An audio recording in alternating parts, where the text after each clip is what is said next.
Ok, Parfait. eh Je parle près de mon micro. parfait. Bienvenue à tous. Dans le cadre de séminaire recherche de notre service, le service de réanimation neurochirurgicale de la Pitié-Salpêtrière, nous avons donc invité le professeur Gakuba de Caen à nous parler de l'imagerie de perfusion par ultrason au chevet des patients neurolésés, cérébrolésés. C'est un événement qu'on partage avec l'ANA. Merci Clément, à toi la parole et puis après on pourra tous lui poser les questions qu'on souhaite. À toi. Merci pour l'invitation. En neuroréanimation, on a des patients et ils ont un point commun, c'est qu'ils ont une agression cérébrale aiguë qui met en jeu leur pronostic vital. Une partie d'entre eux décède et puis une autre partie va sortir vivant de chez nous. En tout cas, c'est ce qu'on fait, on œuvre pour cet objectif et pour qu'ils aient un bon pronostic neurologique. Et le point commun de toutes nos prises en charge, finalement, on pourrait le dire, ce serait de équilibrer une balance entre, d'une part, des apports, que représentés par le débit sanguin cérébral, et d'autre part, des besoins représentés par le métabolisme cérébral. Et donc, la question qui est centrale, c'est comment déterminer ce débit sanguin cérébral. Pour cette présentation, j'ai voulu qu'on retourne un petit peu en arrière, aux sources à l'origine de l'hémodynamique cérébrale, en revoyant ensemble deux papiers assez anciens, publiés en 1944 et l'autre publié en 1954, qui ont posé les bases de l'hémodynamique cérébrale. Et je trouve assez fascinant de voir que, avec les outils de l'époque, les ordres de grandeur qu'ils ont déduits sont restés pertinents encore jusqu'à ce jour. La première publication, donc c'est un papier publié par Seymour Katie et Carl Schmitt. Donc Seymour Katie qui est un physiologiste et Carl Schmitt un anesthésiste. Eux, se sont posé la question de comment déterminer le débit sanguin cérébral chez les humains.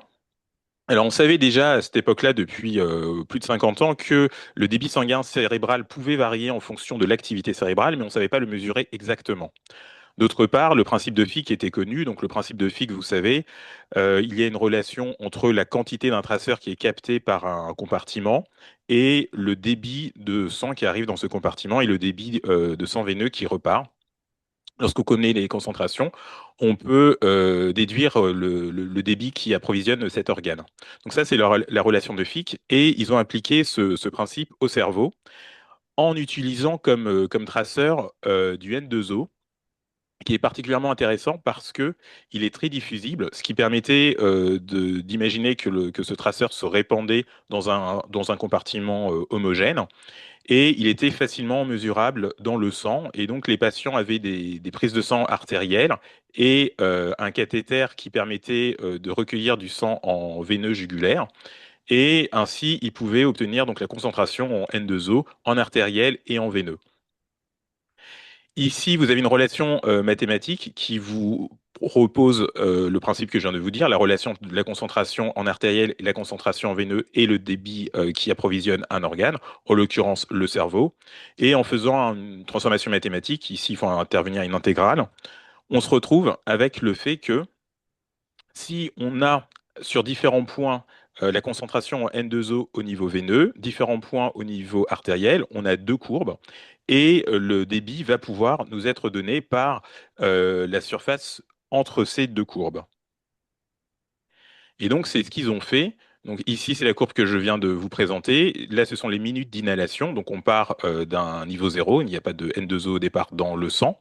Puis ça va monter rapidement en artériel, en décalé au niveau veineux. Et c'est cette surface ici qui va être proportionnelle au débit sanguin cérébral. Ici, c'est cette différence qui est reportée en fonction du temps. Et on voit ici un pic et puis ensuite une descente. Et donc, c'est cette méthode qui va permettre d'estimer le débit sanguin cérébral de l'ordre de 50 à 100 millilitres par 100 grammes par minute. Le deuxième papier que je voulais que l'on revoie ensemble, c'est le papier publié en 1954 par Paul Meyer et Kenneth Ziegler. Dans ce papier, c'est là où ils vont poser le principe du volume central. Alors, comment ils y sont arrivés? Il s'agit d'imaginer un traceur ici, vous voyez un traceur qui parcourt un compartiment et on mesure le nombre de particules de ce traceur qui arrivent à la sortie. Donc, si on imagine qu'on lâche plusieurs billes et qu'elles vont toutes à la même vitesse, eh bien, la vitesse ici, le temps passé pour traverser son compartiment sera unique. On aura un temps pour toutes les billes. Là où Paul Meyer et Kenneth Zierler ont fait un véritable apport, c'est que ils ont réfléchi au réseau artériel et veineux en disant que lorsque un traceur va passer par notre réseau vasculaire ici, eh bien, on va avoir une disparité des vitesses et on n'aura pas non plus un seul pic de vitesse, mais plusieurs temps d'arrivée, ce qui fait qu'on aura ici non pas un seul temps, mais une distribution de temps. Et c'est ainsi que on arrive à ces courbes qui sont que lorsqu'on a notre traceur qui est ici dans le compartiment artériel, eh bien, au niveau veineux, on va pouvoir mesurer une autre courbe de ce traceur qui ne sera pas identique à la courbe artérielle parce qu'elle sera transformée par le passage au niveau vasculaire avec des traceurs arrivant plus vite, d'autres plus lentement. Et donc, on se retrouve avec ici une courbe tissulaire qui est moins élevée et plus aplatie que la deuxième. Et c'est ce raisonnement qui va permettre de déterminer ce que l'on appelle la distribution des temps de transit, parce que cette distribution des temps de transit qui nous est donnée à partir de la mesure de la fonction dentaire artérielle et la fonction tissulaire, va, elle, être reliée au débit qui traverse notre organe, donc en l'occurrence le débit sanguin cérébral. Il se trouve que la valeur maximale de cette fonction, qui représente donc la distribution dans le temps du passage de notre traceur, va être égale au débit sanguin cérébral, et c'est ainsi qu'ils arrivent à déterminer le temps de transit et le volume sanguin cérébral. Et c'est à partir de cette publication qu'on a cette relation assez fondamentale qui relie le débit, le temps de transit et le volume sanguin cérébral. Et c'est cette relation qui est à la base de l'imagerie de perfusion. À ce stade, il est intéressant de retenir quelques ordres de grandeur qui sont assez utiles. Le volume sanguin cérébral, il avait été déterminé dans les années 50. Il y avait différentes techniques, notamment avec des traceurs radioactifs. Et donc, le volume sanguin cérébral est connu donc, depuis cette époque. On sait qu'il est de l'ordre de 4 millilitres pour 100 grammes de tissu. Donc, ça représente à peu près 4% du volume cérébral. Le débit sanguin cérébral, comme je vous l'ai dit, il est entre 50 et 60 millilitres par 100 grammes minute. Si on prend 60, ça permet de dire que c'est 1 millilitre par 100 grammes par seconde. Et donc, on peut ainsi, en reliant ce débit sanguin cérébral et ce volume sanguin cérébral, se dire que le temps de transit est d'environ de 4 secondes. Il faut 4 secondes pour renouveler complètement le volume sanguin cérébral. À partir de ces données, cet ordre de grandeur de débit sanguin cérébral, il a été déterminé des variations de ce débit qui vont impacter cliniquement des primates, par exemple sur des modèles vasculaires où on occlue des vaisseaux. Et on a ainsi défini ce qu'on appelle l'hypoperfusion, qui va être lorsqu'on est en dessous d'un seuil dit normal. Mais en hypoperfusion, l'hypoperfusion peut être asymptomatique comme elle peut être symptomatique. La différence entre une oligémie bénigne asymptomatique et le seuil symptomatique, c'est ce qu'on va appeler l'ischémie. À partir de l'ischémie, on a des symptômes qui existent. Et ces symptômes, lorsqu'on est en situation d'ischémie, peuvent être réversibles ou non. Lorsqu'ils sont réversibles, on va parler de pénombre, tandis que lorsqu'ils seront irréversibles, on va parler d'infarctus, ce qui correspond à un relargage de potassium dans le milieu extracellulaire. Pour bien avoir en tête ces éléments d'hémodynamique cérébrale, on peut revoir les choses ainsi de manière dynamique, avec on peut imaginer que c'est l'artère cérébrale moyenne qui s'occlue, eh bien, dans un premier temps, le débit sanguin cérébral, qui est cette courbe en bleu, ne va pas s'effondrer. Pourquoi? Parce qu'il y a un mécanisme de compensation, notamment de vasodilatation des vaisseaux, des artères piales, qui va permettre d'augmenter le volume sanguin cérébral, le CBV, ce qui va permettre de compenser la diminution de sang dans un premier temps. Mais ce mécanisme de compensation, si l'occlusion perdure, ne va pas pouvoir compenser suffisamment. Et donc, à un moment donné, on aura une baisse du débit sanguin cérébral. Et vous voyez, en vert, c'est la courbe le temps de transit moyen qui, lui, ne fait que monter. Donc ça, c'est un élément important à avoir en tête pour comprendre ce dont on parle lorsqu'on parle d'imagerie de perfusion.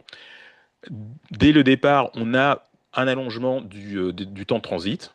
Ça nous signifie que nous sommes en situation d'hypoperfusion.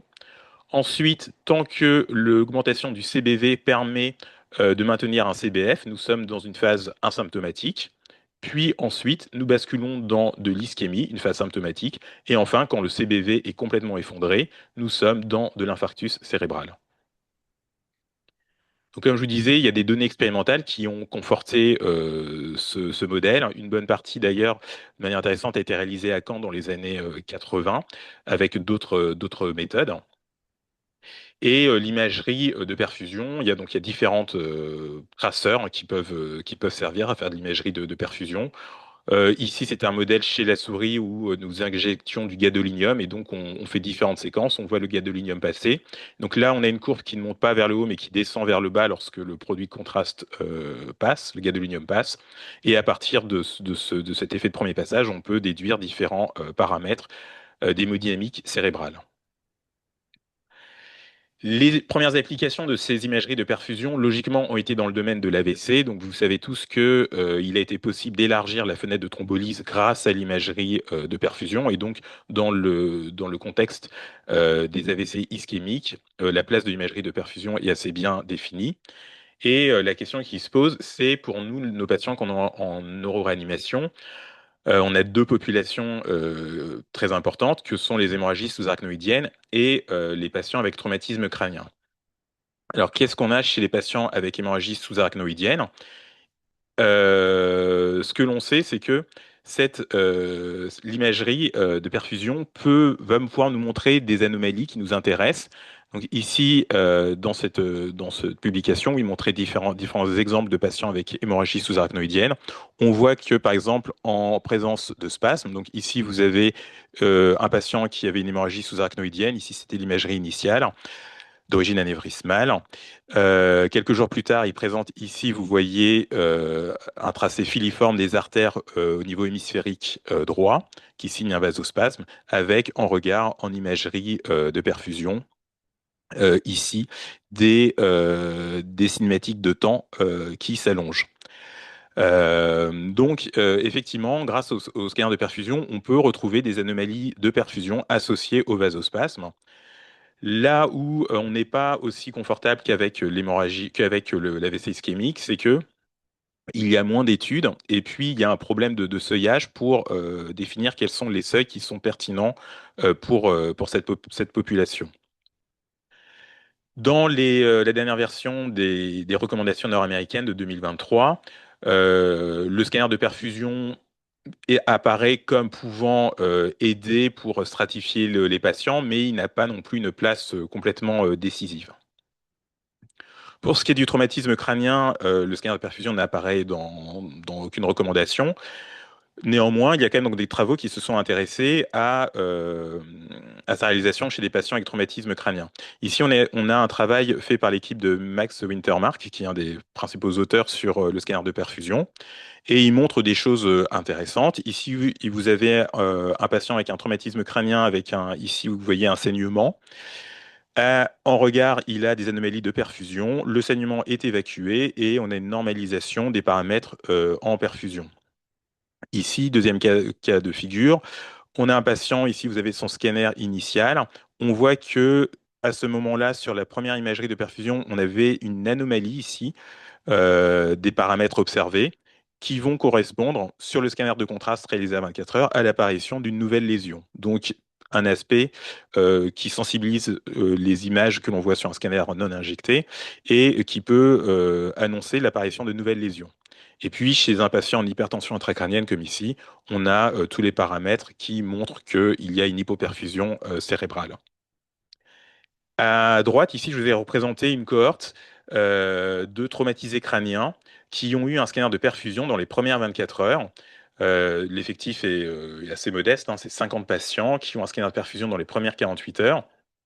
Et ce que montre ce travail, c'est que si on prend les patients qui avaient des anomalies sur leur scanner de perfusion, on regarde les patients qui ont un devenir défavorable à 6 mois sur la Glasgow Outcome Scale Extended, eh bien, les patients avec évolution défavorable, ils sont 97% à avoir des anomalies sur leur scan de perfusion, tandis que chez les patients qui ont une évolution favorable, il n'était que 20% à avoir des anomalies sur le scanner de perfusion.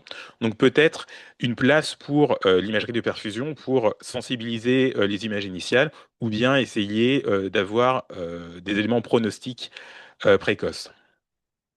Néanmoins, le scanner de perfusion, eh bien, c'est pas forcément aisé de le réaliser, c'est irradiant, il faut déplacer le patient. Et donc, c'est pour ça qu'on s'est intéressé à l'imagerie de perfusion en ultrason qui est réalisable au chevet. Les premiers travaux, en fait, sont assez anciens. Ici, les premières publications que j'ai retrouvées, c'était dans Stroke en 98, avec un travail Princeps où donc ils font passer un produit de contraste, les images sont pas très jolies, et, et ici ils reconstruisent une courbe d'intensité. Ils publient quelque chose de très proche avec un patient qui a un AVC ischémique, Sylvien, et il montre que d'un côté, on a une courbe de rehaussement, et puis de l'autre côté, on n'a pas de courbe de rehaussement, avec apparition d'un infarctus dans les images des jours suivants. Depuis cette époque, la fin des années 90, début des années 2000, les produits de contraste se sont améliorés. Et au niveau informatique, il y a eu pas mal de progrès qui ont permis d'avoir des outils beaucoup plus puissants en termes de calcul et de pouvoir avoir des objets, des outils que l'on peut déplacer au seuil, au chevet des patients. Donc là, je vous ai montré, là, je vous montre la plateforme Silver qu'on a utilisée pour l'étude que je vais vous montrer. Donc voilà, donc c'est un plateau comme ça qui se déplace dans la chambre des patients. Il n'y a pas de particularité très importante. On a une sonde qui a cet aspect-là, pas tout à fait comme une sonde de Doppler transcrânien, ce qui permet une acquisition volumétrique. Et puis on peut ainsi voilà, faire une image au chevet des patients en injectant du Sonoview.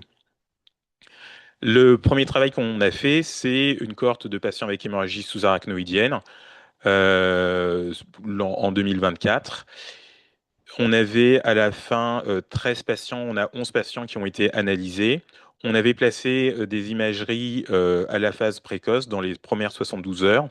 Une deuxième imagerie réalisée dans la fenêtre à risque de vasospasme, vers J5, J10, et une troisième imagerie en sortie de fenêtre du vasospasme.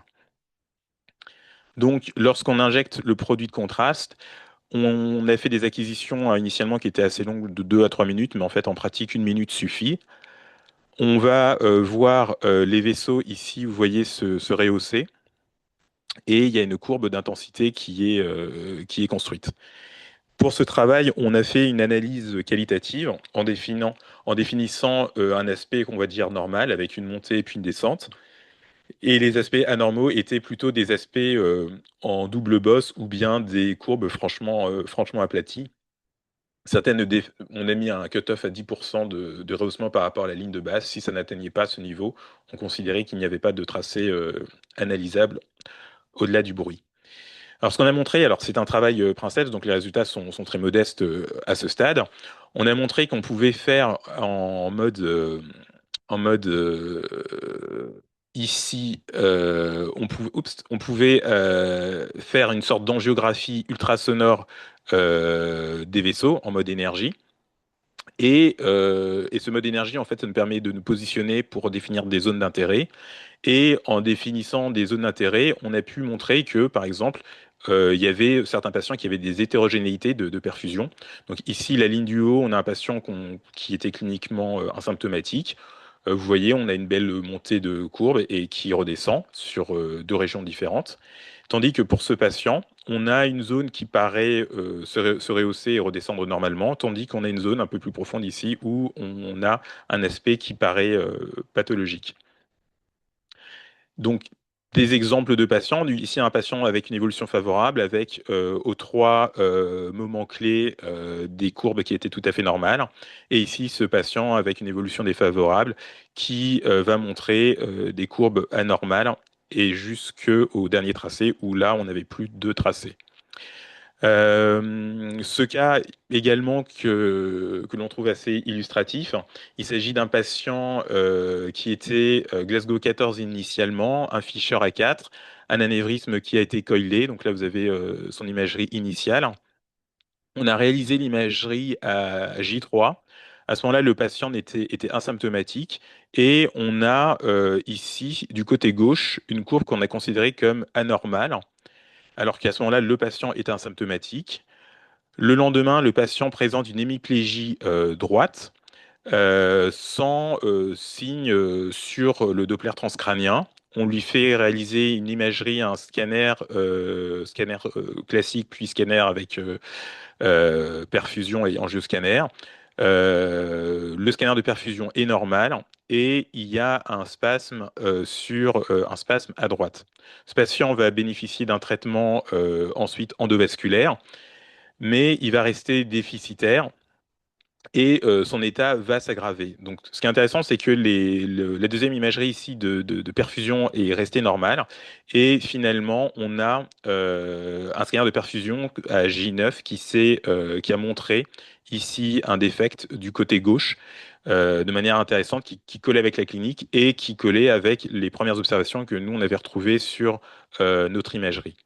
Malheureusement, ce patient va avoir une évolution défavorable et décédé vers J12. Il n'y On avait a aucun regardé signal, il y avait aucun signal sur le Doppler transcrânien. Rien du tout. non, ouais, exactement, on avait des vitesses classiques. À ce moment-là, on se disait que c'était probablement quelque chose d'assez distal, mais je pensais qu'on aurait quelque chose sur le scan de perf, mais rien non plus. Ok. On a regardé les tracés à J5 parce que ce sont ceux qui sont le plus intéressants où la question du pronostic se pose. Et puis on les a classés entre des tracés qu'on a considérés comme normaux, des tracés qu'on a considérés comme pathologiques et des tracés qui n'étaient pas concluants. Alors c'est très difficile hein, de conclure des si petits effectifs. Mais, oups, je suis passé un petit peu vite. Mais globalement, ce qu'on montrait, c'est que la majorité des patients qui avaient une imagerie défavorable sur notre outil ont eu un pronostic défavorable, tandis que lorsque l'image était favorable ou non concluante, ça s'orientait plutôt vers un pronostic favorable.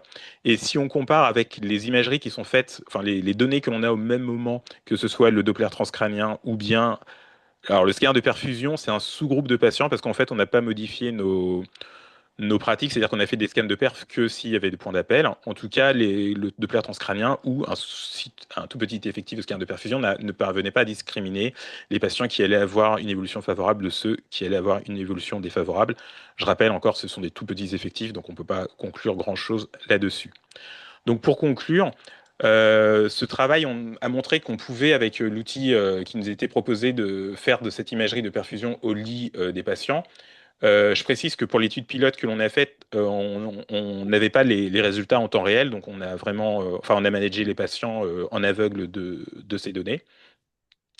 On a peut-être un signal intéressant comme un outil qui pourrait peut-être avoir une valeur pronostique ou bien peut-être refléter l'efficacité de thérapeutique, mais ça reste à voir sur des cohortes plus larges.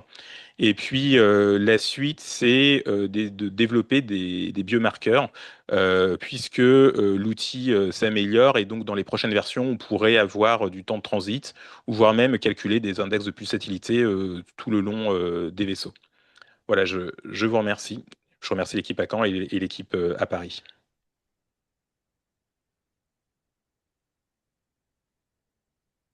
Merci beaucoup Clément pour cette super présentation. Est-ce qu'il y a des questions? Il y a Olivia qui est bien. Très mignon, Olivia.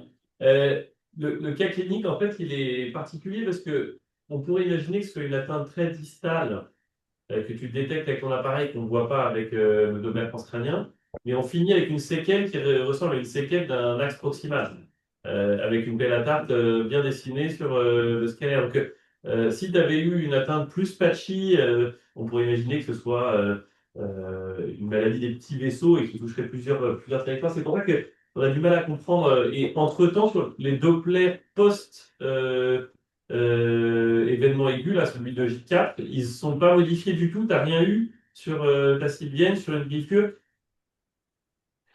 Attends, je remets celui-là.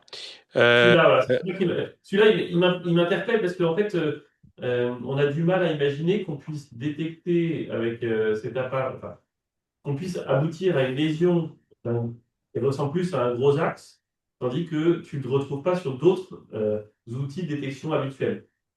ouais. Le scan de perte ne le trouve pas. Et pourtant, c'est le même principe. C'est un traceur.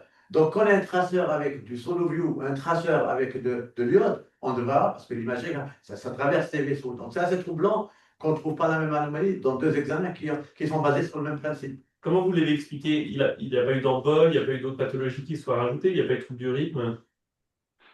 Non, non, non. Je suis un peu comme vous. Ce gars-là, il m'étonne. J'ai pas complètement non, j'ai pas vraiment de certitude sur pourquoi on aurait été plus sensible avec les bulles qu'avec le scanner de perf. Alors, la petite subtilité, c'est que euh, les examens n'ont pas été faits exactement en même temps. Là, notre imagerie, là, on l'a faite la veille du jour où il a été déficitaire. Et en fait, une fois qu'il est devenu déficitaire, on ne pouvait plus lui refaire d'image avant J5. Donc ça a été réalisé à J4 et nous, on a refait notre imagerie à J5. Mais effectivement, nous, on a un tracé qui est anormal à gauche, que ce soit à J3 et à J5, avec au milieu un scan de perf qui trouve rien. Je ne sais pas pourquoi. Alors peut-être, alors c'est pour ça que c'est du niveau case report, hein. Ça se trouve, Ouais, bien sûr. c'est Après, complètement donc, voir comme c'est vrai chose. que Faudrait nous, revoir si on trouve ça avec d'autres patients. Mais non, effectivement, je sais pas exactement pourquoi. en 20 ans, là, nous, on a une belle photo de notre corps parce qu'elle a d'abord été construite par une PH qui s'appelait Chantal Colonne, puis ensuite Marie Renotti a repris la suite et progressivement, on a maintenant plus de 20 ans d'historique des HSA. Ici, on les a publiés récemment, Alice est dernier auteur d'un de ces corps. On a de moins en moins de lésions avec des signes neuro-aigus comme ça. On en a quasiment plus, en fait. Des déficits aigus chez un bas grade clinique. On en a pas. Enfin, voilà, vous êtes tous autour de la table. C'est plus tellement notre pathologie. Nous, ce qui nous concerne beaucoup maintenant, c'est on met des mesures préventives très agressives. Ils sont tous sous Nimo IV. On rajoute du chorotrope dès qu'ils ont une oreille qui bouge. Et en vrai, je pense que on les surcharge. Ils se prennent trop de traitements. En moyenne, ils en prennent tous un peu trop. On a un peu trop de prévention chez nos patients. Et donc cet outil, pour nous, il pourrait être un outil pour discriminer des malades qui ont besoin d'un soutien anti-vaso puissant et de ceux qui, en fait, pourraient avoir un dégraissement un peu plus rapide. Et Hum, ça, nous, on voit ça comme une piste qui là, clairement, sur notre corps d'HSA, il y en a maintenant 70% qui prennent Nimocoro. Beaucoup quand même, hein. Ils sont tous sous niveau et il y en a 70 qui vont se prendre du cours. Donc on est un peu au-delà du classique qui dit qu'on est plutôt normalement à 50% de malades qui font du vaso. Nous, on est allé au-delà. On en détecte trop avec le système, Doppler plus perfusion, et donc je pense qu'on met trop de cours. Donc ce genre d'outil pourrait nous être utile pour ça. Donc je crois qu'Alice est en train d'écrire un protocole là-dessus, c'est ça?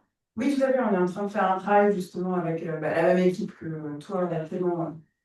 Ouais. Et là, je pense que nous, on aura une grosse pertinence clinique. Autant la détection de la maladie hémiplégique, en fait, enfin, je sais pas, là, les internes, vous avez vu une hémiplégie chez un Belgrade dans votre semestre, là? Non, on n'a plus. On n'a plus ça, on n'a plus ces malades-là. On anticipe le Doppler avec le stade commence, on est réactif. Donc, c'est pour ça que, enfin, je pense que, et puis aussi sur la dose de noradril qu'il faut mettre, enfin, il y a plein de choses sur lesquelles on va pouvoir s'adapter, parce qu'on est, pour le moment, on met largue à manu tout ce qu'on connaît dès qu'on a un malade qui booste un tout petit peu son Doppler. Donc, Je voulais poser une question technique, si tu permets, Clément. Quand tu fais, parce qu'il y a quelque chose moi, qui m'intéresse, on vient mesurer quelque chose de l'extérieur, contrairement à ce qu'on fait avec les traceurs par voie endovasculaire. L'épaisseur de l'os, est-ce qu'elle te gêne ou pas? Parce que moi, j'ai constaté quand on fait son view chez les patients, selon l'épaisseur de l'os, ceux qui n'ont pas toute fenêtre, par exemple, et quand on met, selon l'épaisseur de l'os, eh ben, la durée de perception ou d'analyse du signal est plus courte selon les personnes. Quelqu'un qui a un os plus épais, par exemple, on peut voir les vitesses pendant 20-30 secondes et on est obligé de réinjecter. Il y a chez qui on peut voir pendant 1 minute. Et donc, ces patients-là sont différents et ont différents comportements par rapport au slow view selon l'épaisseur de leur os. Donc, comment on peut interpréter des images chez qui on va récupérer un signal à partir de l'extérieur et on est contraint par un os dont l'épaisseur est différente d'un patient à un autre. Tu l'as vu l'épaisseur de l'os ou pas? Tu le vois ou Ah, pas? ouais, je le fais. Non, mais lui, dans ce système, tu l'as Ouais, pas non, vu. oui, maintenant, je pense. Non, il peut te répondre. La question, c'est est-ce qu'on a regardé en fonction de l'épaisseur de l'os des patients, c'est ça? Ouais. Non. Et de la durée du signal en fonction de cette épaisseur. Non, on a juste inclus des patients qui avaient des fenêtres acoustiques avec le Doppler classique. Mais une fois qu'on savait qu'ils avaient une fenêtre, on les incluait. On n'a juste pas inclus, on excluait s'ils n'avaient pas de fenêtre acoustique. Et vous injectez combien et sur combien de temps de Euh, sono? on injecte, je commence à oublier, la dose. Euh, Un CC, deux CC? il me semble que je me mélange. C'était 5 ml la seringue, je commence à oublier. 5 ml à 5, oui. Tu fais toute la string? On faisait, il me semble qu'une dose fait deux côtés. Il me semble qu'une dose fait deux côtés, mais j'ai un petit doute. J'ai un petit doute. D'accord, donc c'est deux et demi. Ouais, ouais. Et on a injecté en IVD. La montée du signal arrive assez vite. Et je sais pas, en 10 secondes, on avait au moins de 10 secondes, on avait le pic. Et on a fait une acquisition qui était très longue. Là, comme c'était les premières, on a fait genre 3 minutes d'acquisition. Mais en vrai, il y a besoin de, je pense, à peine de 1 minute. Parce que c'est vrai que je rejoins la mine, mais on n'a jamais des signaux à 3 minutes. Alors après, on fait pas ça, mais sur l'échographie classique, on a des signaux pendant moins d'une minute et après, on n'a plus rien. C'est un CC, parce que nous, on fait Oui, on fait un un CC, un CC. Alors peut-être que le protocole ici est différent. Non, mais nous, Oui, c'est pour ça. là, vous avez les secondes, par exemple. En fait, le pic, on l'a en Ouais. de 10 secondes, là. ouais. Et moi, j'ai une question plus physio. L'air sous la courbe rouge doit être égal à l'air sous la courbe bleue, normalement, non? Alors, en fait, alors justement, c'est pas les mêmes métriques des deux côtés. Donc, en fait, on n'analyse pas en asymétrie. En fait, enfin, les deux courbes sont pas, on peut pas les avoir dans la même unité. C'est le décalage, en fait. Alors, c'est un aspect technique qui faisait que c'était pas quelque chose qui était possible d'avoir toujours dans la même unité. Donc là, chez ce patient, là, le premier graphe de gauche sont les mêmes unités, mais après on les avait plus dans les mêmes unités. Parce que en fait, pour avoir la courbe, c'est normalisé par rapport à un baseline. Et je crois qu'on n'a pas le même baseline de chaque côté forcément. Donc en fait, c'est un petit peu normalisé pour à chaque fois avoir une courbe qu'on analysait comme ça en forme de cloche ou pas en forme de cloche. Ok. Et le logiciel, pardon. Le logiciel d'analyse, il fait ça. Ça vous prend combien de temps? C'est quelque chose à part, c'est facile techniquement à faire? Enfin, de manière pratique? Ça se passe Alors, comment? alors là, c'était le prototype, ça fait que nous, on voyait rien. Eux, ils ont récupéré les données, ils ont analysé Ouais, c'est après. bon. Mais En plus, maintenant, c'est fini. Ils ont le récent évolué. prototype, c'est en temps réel. Attends, je reviens sur la dernière diapositive. Ah ouais. Ah ouais. Mais on va En fait, il y a un problème Dans de cette séquence, marquage on voit. qui En fait, là, pour le coup, maintenant, ça se fait sur les dernières versions, ça se fait en temps réel. Peut-être tu peux raconter ça, Alice, marquage. Ça va être fini. Ah, Ça va être bon. Ouais. d'accord. C'est pour ça que Bah, je ne pas tout. ok. Ok. Et est-ce que tu es influencé par le fait d'être. Parce que le but étant d'aller dans le tissu, parce que c'est de la perfusion tissulaire. Et si tu as un vaisseau, tu es sur un vaisseau distal, mais est-ce que ça influence la mesure? Parce qu'elle donne par en chiffre, c'est une chose, donc tu analyses une courbe qui est issue d'une perfusion, donc d'un traceur qui traverse le tissu, mais si tu es proche d'une artériole, par exemple, est-ce que ça peut te fausser les résultats? Bah, en distalité, c'est difficile de dire où on est. En tout cas, quand on faisait des mesures en profondeur, c'était en dehors du polygone de Willis. Et, Et après, on a fait également en zone globale, en fait. Mais là maintenant, avec l'outil tel qu'il existe à présent, là, on pourra faire des choses, enfin, vous pourrez faire des choses plus fines vraiment en se disant où vous placez votre zone d'intérêt par rapport au vaisseau que vous voyez en temps réel. Et là, actuellement, dans votre service, vous l'utilisez ou comment ça se passe? Non, là, on l'a plus. Vous l'avez plus. Oui. Non, En termes de prototype qu'on a, toxicité, je pense qu'il y a plus d'usage. L'équipe de Montpellier a un autre prototype et ouais. il travaille à une troisième version là, actuellement. En termes de toxicité, on monte un peu en gamme dans les ultrasons. On commence à avoir des effets ultrasons, passage de médicaments, des choses comme ça. Est-ce que ça, c'est des éléments que vous avez introduits, réfléchis? Alors, ça a été réfléchi sur qu'on appelle ça, sur les tests de sécurité de l'outil pour qu'effectivement qu'il soit sécure au point de vue des effets physiques. Après, lorsqu'on fait, Juste comme exemple, ici, il y a Alexandre Carpentier. Son boulot, ouais, c'est de faire des trous dans le cerveau pour mettre des sondes ultrasons pour faire passer les chimiothérapies plus rapidement dans le ouais, tissu. ouais. Donc, de toute façon, ils ont l'effet ouverture-barrière. Pas de dilatation, Mais Et logiquement, les effets mécaniques et physiques, ils sont prédictibles et il faut des réglages particuliers. Donc, en tout cas, c'est pas attendu qu'ils aient des effets de ce type-là, d'ouverture de BHE, par exemple. Il y a des normes de puissance qui sont réglementaires, hein. Moi, je sais, ils ont changé sur le Philips, c'est une catastrophe, hein. Parce qu'il m'a dit, il y a une certaine puissance qu'on ne doit pas dépasser, c'est réglementaire, Ouais. c'est interdit. Et que de dépasser, et donc ils sont bridés, et on a vu que les machines ont baissé en qualité. Ouais, et puis, il y a un autre élément, c'est que vous êtes obligé d'injecter. Il y a la tox sur le sonovio lui-même. Oui. Et ça, particulièrement chez le malade qui a une oligémie cérébrale, en fait, on peut se poser la question de est-ce que c'est une bonne idée de lui balancer du sonovio. Ça a été un peu. T'as un peu de littérature là-dessus ou pas? Non, non. J'avais limité à bon là comme c'était la pilote à enfin 3 fois 2 injections sur la durée. J'ai pas eu de stop là-dessus.